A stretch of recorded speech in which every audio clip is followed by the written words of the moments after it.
U.S. Federal Reserve raises interest rate.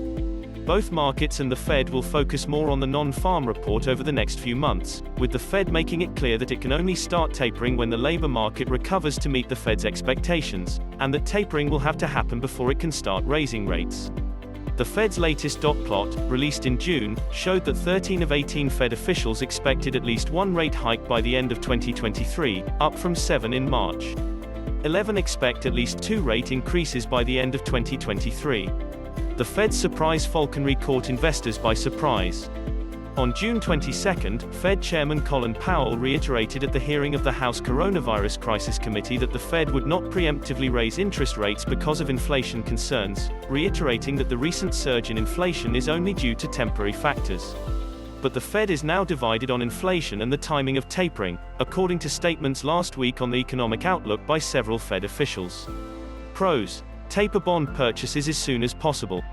Dallas Fed President Kaplan argued that the central bank's bond purchases were aimed at lowering interest rates and stimulating demand, which has already picked up. Many of the constraints on economic growth are related to supply and demand imbalances, and tapering back sooner, rather than later, would give the Fed more leeway in deciding when to raise rates. Mr. Kaplan expects unemployment to fall to around 4% to 4.5% and GDP growth to be around 6.5% this year. He also sees headline inflation at 2.4%, with upside risks. "We are in a new era of above-target inflation," he said. He thinks more offline jobs are likely to come back this autumn. St. Louis Fed President James Bullard said the Fed should be prepared because inflation could exceed most expectations by the end of 2022. Mr. Bullard said the U.S. economy was recovering faster than expected and inflation was likely to stay above the Fed's 2% target or even rise further. Before changing monetary policy, he argues, Fed officials need to decide what inflation ceiling they can live with and how long they will allow inflation to exceed their target. Bullard said Powell must lead the discussion on tapering, which the committee is only now starting to discuss. Although the market does not expect the Fed to raise interest rates when tapering QE, it depends on the tapering plan laid out by Fed Chairman Colin Powell, if necessary, before the completion of the tapering program can also raise interest rates. Con: inflation is temporary. New York Fed President William Williams stressed that inflation was temporary and that it was not time to taper stimulus. Mr. Williams said many of the price increases were simply a reversal of the sharp declines that followed the first outbreak last year. Once these prices are fully adjusted to a reopened economy, they will not continue to rise at their recent high rates, and their impact on headline inflation should fade. Because of the uncertainty about prices, the Fed will be watching inflation data carefully. Supply chain disruptions are a prominent problem for economic recovery. The bottleneck will recede over time but may return next year. The most important thing to watch is employment and inflation data. Inflation has risen significantly in recent months because of higher oil prices and a rebound in spending as the U.S. economy has reopened. As supply bottlenecks related to the outbreak recedes, the recent rise in inflation should also ease, and is expected to fall back to the Fed's target. In addition, Powell argued that U.S. economic activity and employment have strengthened, the economy continues to show sustained improvement, and is on track to grow at its fastest pace in recent decades in 2021. On jobs, Powell said the unemployment rate rose in May and that 5.8% understates the job shortage, but job growth should pick up. The importance of the non-farm report increased. Nathan Sheets, chief economist and head of global macroeconomic research at PGIM Fixed Income, told IFC that the FOMC is likely to be more divided as members come to different conclusions, following Powell's framework on the one hand and head of global macroeconomic research on the other.